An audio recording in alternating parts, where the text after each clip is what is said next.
what's up sa inyo mga katropa? Yo, what's up? Welcome back dito sa ating channel. Yo, kamusta kayo mga katropa? So guys, kung nakikita nyo mga guys at mga katropa, tayo ay naka-RS.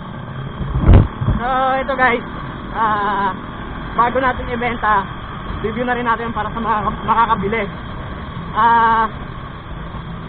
Sasabihin ko yung buong detalye nito habang tayo ay nagbablog o nagbibideo, para i-update na rin natin sa ating YouTube channel at Facebook page.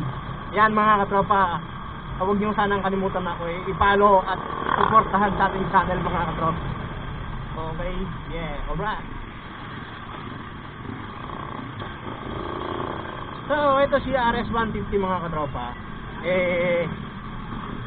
kilala natin na pantapat sa Raider at Sniper. Kumbaga ang 3 Kings, kasali si RS sa 3 Kings, diba?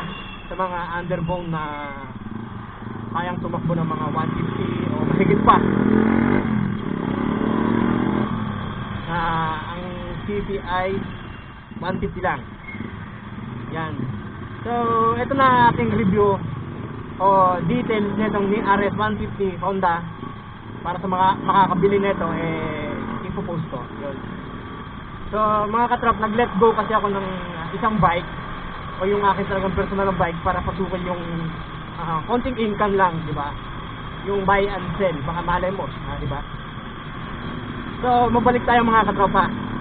Ito nga palang si RS ay 149cc. So sa papel niya 150cc, di ba? So, ang datingan nito mga katropa, talagang parang Raider. Parang Raider ang datingan niya. FI na rin, yun, tapos 4 valve. Kaya pag ito ay in-open pipe mo, para ding helicopter ang ingandar. Diba? So, para sa makakabili, o kung sino man ang bibili nito, so, semi setup na siya. Naka-fold shifter, modified ang brand. Tapos, ang gulong naman niya ay harap-likod ay Michelin. 80-90 saka 70-80 ata. Yun. So nasa mga 80% pa yung gulong natin. Tapos naka-rehistro pa siya hanggang March 2021 mga katropa. So lahat sa kanya okay naman, gumagana. Signal light, busina, push button, yung gauge niya digital, lahat gumagana. Tapos may mga ilan na rin na titanium gold, titanium bolt, ito mga ganito.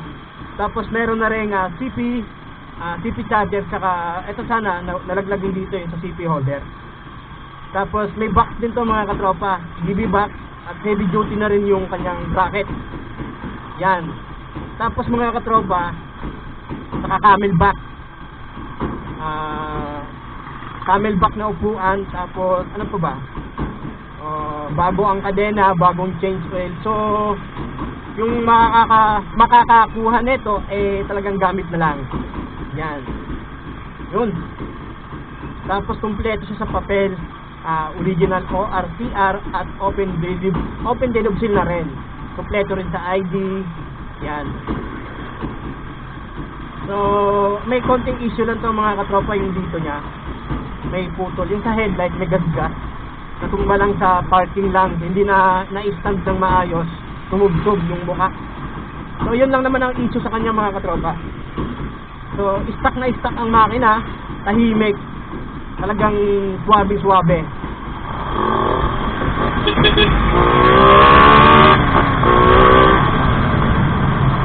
Diba kita naman, swabe mga katropa. Tapos yung busina niya, dalawa. Kaya parang maganda ang tunog, diba? Saka ang takbo, okay din, sarap. Pero sa totoo lang mga katropa, hindi ko trip yung yung ganito. Hindi naman sa ayaw ko, pero hindi ko lang talaga type yung underbone. Mas sanay ako sa mga medyo malalaki, like yung mga sport ang dating, o yung naked, basta malalaki mga katropa. O kahit 200 o basta malalaki, hindi ko trip yung gantong maliliit. Kasi dati may Raider ako dati, nasakyan naming mag-asawa, parang lumiit. Parang ano, walang ano, ang liit ng motor sa amin. Yan.